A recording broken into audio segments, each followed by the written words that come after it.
The alarm on my desk screamed before I even opened my eyes. Red light filled the room. I grabbed my jacket and ran into the hallway, where every screen on the wall showed the same message. Contact lost with 3 border stations. Contact lost with 2 trade fleets. Contact lost with an entire moon colony. My name is Laura Bennett, and 2 years ago I stood behind Ambassador Daniel Cole when he told the Galactic Council that humanity was done serving them. That morning, the silence we had chosen finally answered back. I reached the control room out of breath. Daniel was already there, staring at a map covered in blinking red dots. He did not look at me. He just said one sentence: "Everything is falling apart at once." I asked him how that was possible in a single night.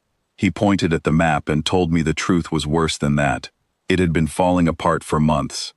We simply had not been watching. For 2 years, Earth had stayed quiet. We answered no council messages. We sent no ships to help with disputes that were not ours. We let the other species handle their own borders, their own trade routes, their own arguments. We thought distance would keep us safe.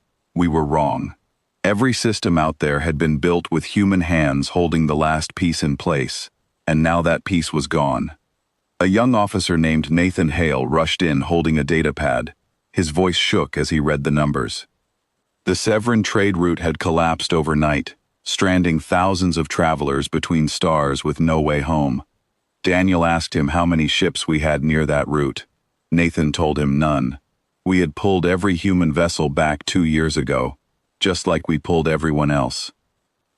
I felt my chest tighten. This was not a distant problem anymore. It was moving toward us fast, and every second we waited made it worse. Daniel turned to the room and gave the first order of the day. "Get me a direct line to the council chamber, not a written message. A live channel, now." It took 11 long minutes to connect. 11 minutes where more red dots appeared on the map. When the channel finally opened, the council chamber looked nothing like the calm hall I remembered. Delegates were shouting over each other. Some species I recognized were missing entirely from their usual seats. An elder from the Vecker delegation appeared on screen, his skin pale with worry, and he begged Daniel for help before anyone else could speak. Daniel did not answer right away. He studied the elder's face for a long moment.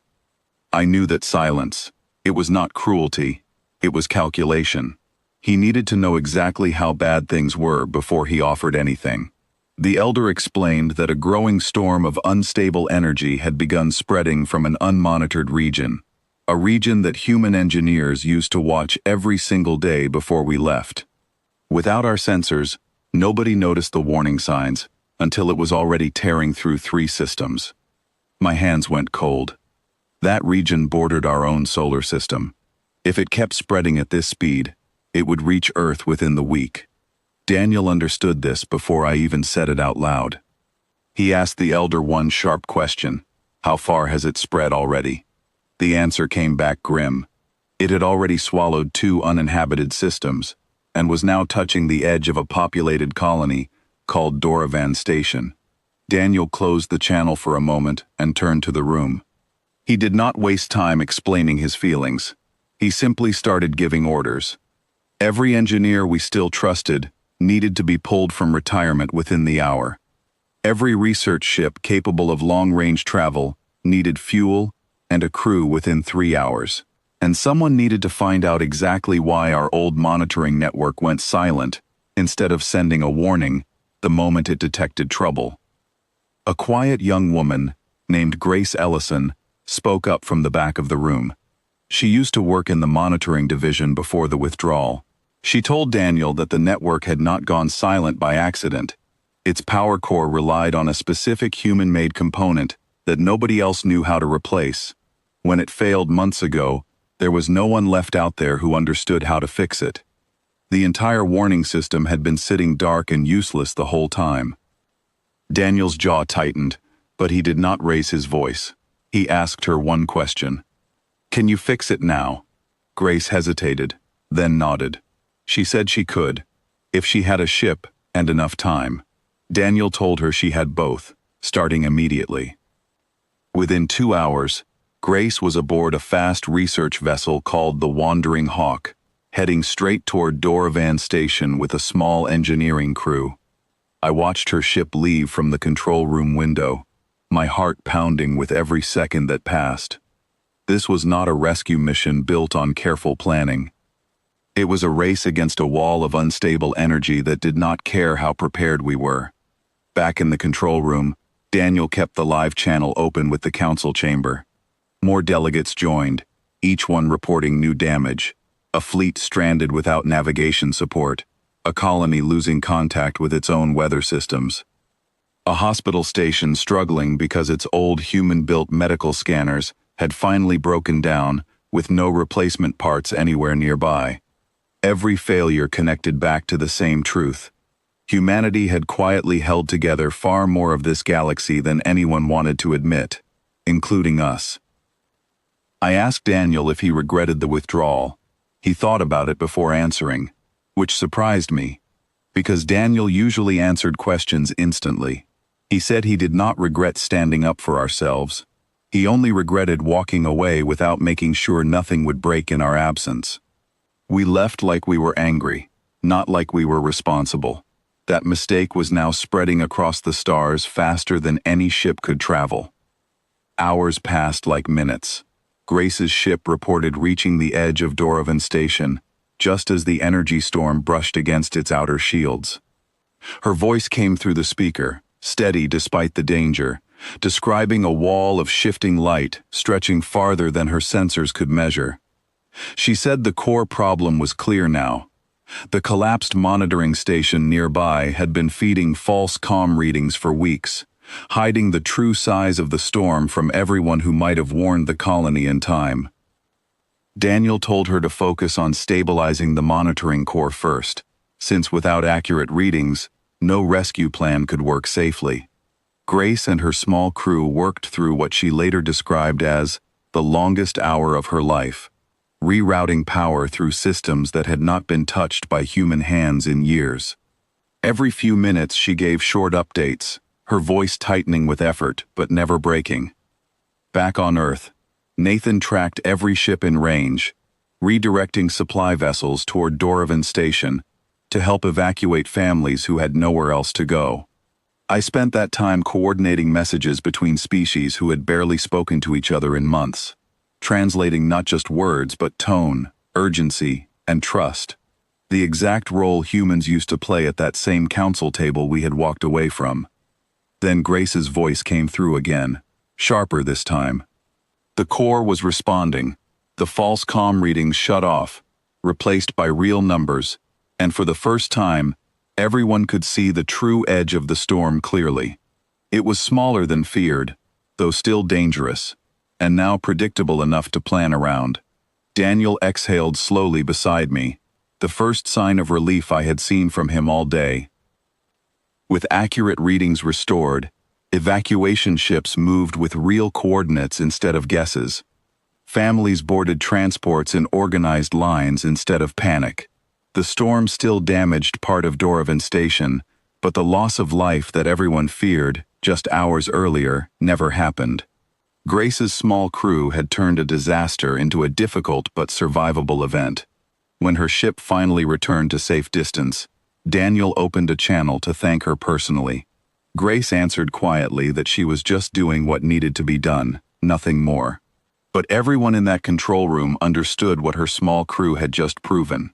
The galaxy had grown fragile in our absence, not because other species were weak, but because for decades they had leaned on quiet human effort, without anyone fully realizing how much weight it carried. The council chamber reopened its channel late that night, calmer now, though far from settled. The Vecker Elder appeared again, this time joined by delegates from several other species, all waiting silently for Daniel to speak first. He did not gloat. He did not remind them of every warning humanity had given before we left. He simply asked one direct question. What do you need from us now, and what are you willing to change so this never happens again? The chamber stayed quiet for a long moment before the elder answered. He admitted, plainly and without excuses, that the council had underestimated how deeply connected everything had become. He asked if humanity would consider returning, not as one voice among many like before, but as an equal partner with real influence over decisions that affected everyone, including us. Daniel looked around the control room before answering. He looked at Nathan, still tracking ships. He looked at me, still holding a translation line open. He looked toward the window, where Grace's ship had returned only hours earlier.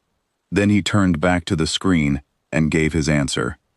Humanity would return, but only under terms built on mutual respect, not convenience.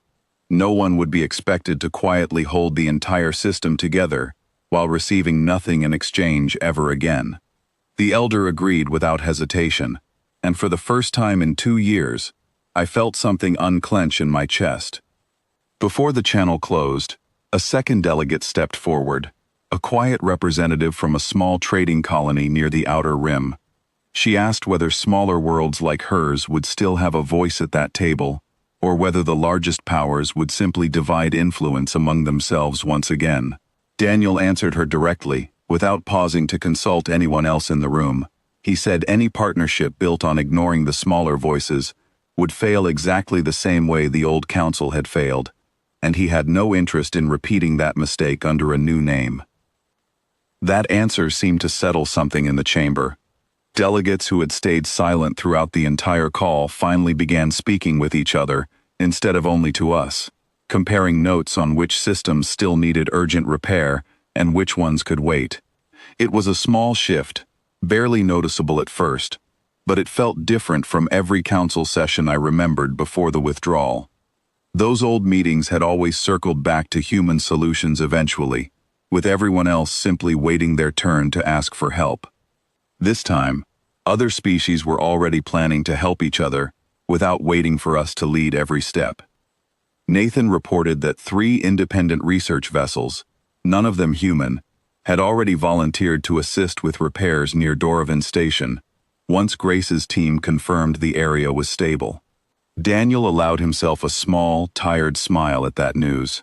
It was not victory exactly, but it was proof that something had genuinely shifted overnight, and not only because of what we had done. The crisis was not fully over. Repairs would take months across dozens of systems, and trust between species would take even longer to rebuild. But as the sun rose over Earth that morning, painting soft orange light across the control room windows, I understood something clearly for the first time. Leaving had taught the galaxy how much it depended on quiet effort it never noticed.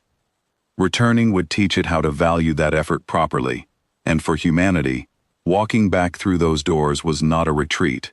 It was the beginning of a partnership built the right way, one that no single storm, no failing station, and no old grudge would ever be allowed to break apart again.